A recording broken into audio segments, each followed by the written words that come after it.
ഈ പരസ്പരമുള്ളൊരു അറിയലുണ്ടല്ലോ, അത് പരസ്പരമുള്ള സ്നേഹത്തെക്കാൾ വലുതാണ്.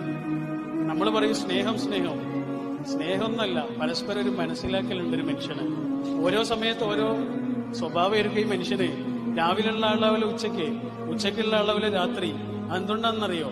നമ്മളെ മണ്ണിൽ നിന്ന് സൃഷ്ടിച്ചതായതുകൊണ്ടാണ്. ഖുർആൻ പറഞ്ഞല്ലോ, മണ്ണിൽ നിന്നാണ് മനുഷ്യനെ സൃഷ്ടിച്ചത്. എല്ലാ മണ്ണും ഒരുപോലെയാണോ? അല്ല.